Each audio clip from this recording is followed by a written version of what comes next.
Hi, my name is Jennifer Randolph. I'm the Director of Career Services here at West Virginia University at Parkersburg. And Career Services is here to help students and alumni with anything that goes into the job search. The number one requested thing that we help with, though, is resumes. And I'm going to share a little bit of information on how to do a basic resume. So you should be able to see my screen here. So the first thing to realize that resumes are subjective. Everybody's going to have a different opinion on what they should look like. And so it's going to come from the person's perspective that's reviewing the resume. So there's no exact right way to do a resume, but there are a lot of wrong ways, and I'm going to try to help you avoid those. Entry level, stick to one page. They don't want to read multiple pages when they're going through several applications. So how to get started, you really want to list out your education, your employment history, any honors, skills. Think of dates and locations and city and state and all that when you're trying to list all these out and get this ready to go. Then you're going to organize it into the basic parts of the resume, which I'll go over. You really do want to pick a style that suits you. It is your resume, but you want to be careful with color and fancy fonts or layouts. I have had employers tell me that automated systems can cause that to be a challenge. It won't pick up the words properly. So really just stick with a black and white resume is the best way to go, and definitely stay with the same font throughout. You can play around with bold and italicize and size of the font, but don't go from style to style. You want to ask different people for feedback, and we'll cover that. And then two, you can also access a resume builder through wp.emsicc.com. That is Career Coach, and there is a resume builder on there. You can start to type in your title of your occupation, and it'll generate some typical tasks that go along with that occupation. So then you can just inject those into your resume, and from there download it into Word, and then tailor it beyond that to make it fit your particular situation. Also, do not use I, me, my, or our. There's no pronouns in resumes. The fact that your name's at the top makes it about you. So you just want to skip all that stuff. So here is the header. Again, your name is the biggest, boldest thing at the top of the page. You're going to have your address, your phone number, and your email address. Now, these are supposed to be funny. I made up the top and bottom one, but the middle one there, Hot Mama 98, I did see on a resume. So you want to be careful. The best thing to do is stick to first name dot last name at Yahoo, Gmail. Something professional. I would stay away from your school email because that will eventually go away, and you're going to stop checking it once you're not a student anymore. So you really just want to go ahead and move over into a professional email address. I did see one time called Wicked Witch of the West and I thought it was really cute because her last name was West. But I told her that as an elementary education major, I'm not sure if they wanted the Wicked Witch of the West working for them. So that was fun. Don't list an objective statement. This is really a thing of the past. So used to be, it was your objective is to obtain a position in this, or this. And that just really became a waste of space. So really use that space for something more impactful. So now you'll see professional summaries or skill sections listed at the top. It is optional. A summary is going to be a paragraph, and then your skills section is going to be more of a bulleted format. But make sure you're not repeating what's already going to be in your resume. Don't use one-size-fits-all statements. That's like team player, detail-oriented, great communicator. Those things are things that a lot of people are going to claim. So you really want to think about what truly sets you apart. And then, you can ask someone else how they would describe you, and that might be able to give you some ideas on what to list there. And then try to provide proof or examples in some way. So right down here, you've got team leadership and customer service. Those are a little bit of buzzwords. I would try to come up with the years of experience that I have around that, or some way that I could prove that I do own those skills. So then your next sections are going to be education and experience, and you're going to list whichever's strongest first. And for most students, being recent graduates, education is going to go at the top. So you're going to list in chronological order with your most recent first. And so if you're working on your bachelor's degree, you would list expected and then the month and the year, or associates or anything. But let's say you're working on your bachelor's, month, year. And so then the one below it's going to be your associates, and you're going to list the actual month, year that you earned the degree. So I don't want to range when you started school or anything. We just want to know when you're expected to graduate or when you have graduated. And then only list the GPA if it's over a 3.0. No one really wants to advertise anything lower than that. And then if you have trouble, look up your degree in OLSIS so that you can write it out formally and how it's going to be listed on your diploma when you do get it. You don't need to list high school. You're in college, so it is a given that you're already either have a GED or a high school diploma. So that can just go away. Your experience, you're going to list the name, location, titles, dates.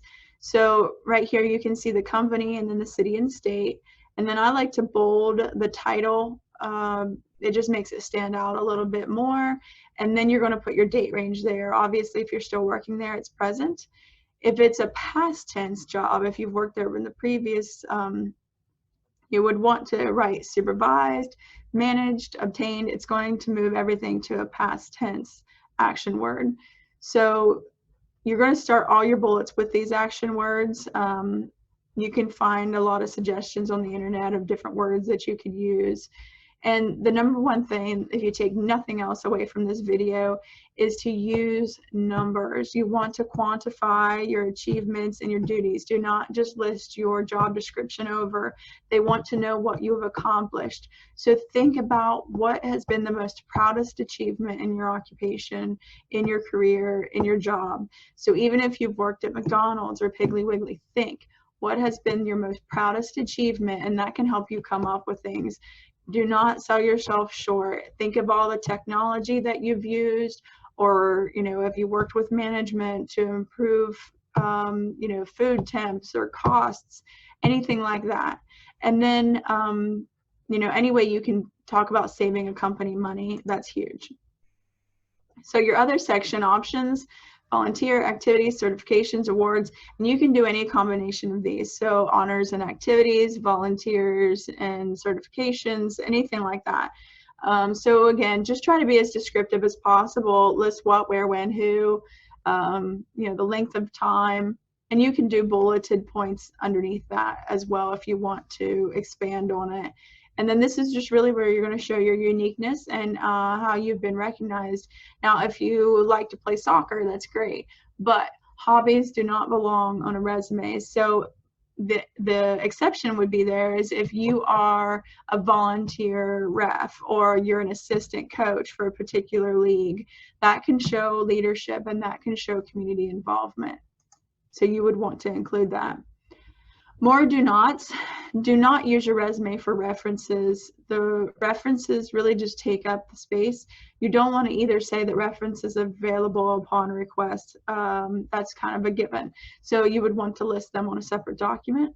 Do not share details that are too personal. So there's some conflicting opinions on this, but stay-at-home mom is not something that would belong on a resume, for example.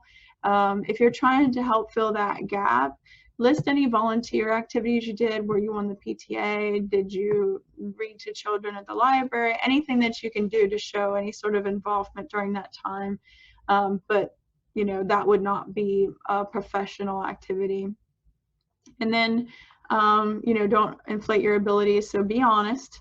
You don't want to be qualified or, sell yourself for a job that you're underqualified for. And you don't want to sell yourself short either. Again, don't list hobbies unless they show a specific skill for the position. And then don't leave a lot of white space. So if you're further along in your career and you've weeded out everything that you can and you're down to a page and a half, then work on adding some content back in, playing around with the spacing and things. You really want to fill up 2 full pages. You don't want a big half page of white space.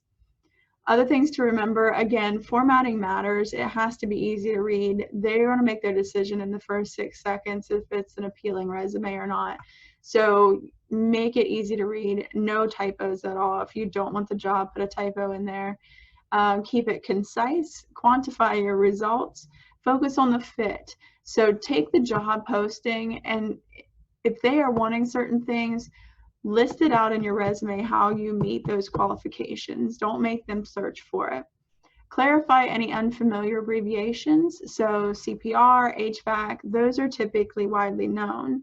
But if you needed to list something like ASC on there, I don't know if that stands for the American Scientific Center or the Australian Sports Commission. So don't make the hiring manager try to determine what that stands for. Again, stay away from buzzwords like detail-oriented, team player. Have several people review it and use trusted and diverse perspectives. So possibly your instructor, your supervisor, you can send it to Career Services. So use some different sources to give you some feedback that can go into making your decision on how to improve it. And then save your resume something other than just resume.doc. You want to use first name, last name, and possibly even the job title when you save it on your computer. So here's a sample bad resume. The biggest thing I want people to understand about this is just it's just not visually appealing. She's a huge fan of a hanging indent for some reason. She switches from font styles back and forth. She spelled there wrong. She said she tried to meet sales goals, and she's also listed her hobbies at the bottom. So there's all kinds of issues with this resume. This is the sample good resume, and really, again, what I want people to see is just the formatting of this. So all of the sections are formatted in the same way, so I can easily scan as an employer. I can scan down through here and see what I want to look at. Titles, degrees, that sort of thing. Everything's going to be formatted properly on this side, lined up. If you abbreviate your month, make sure you just do that throughout, and just keep it as consistent and clean as possible. So that's it. I'm always here to help students and alumni. My room is 1407. I'm between SJ and security next to the student lounge on the main campus. My phone number is 304-424-8246. And you can always email me at careerservices@wvup.edu. Thank you.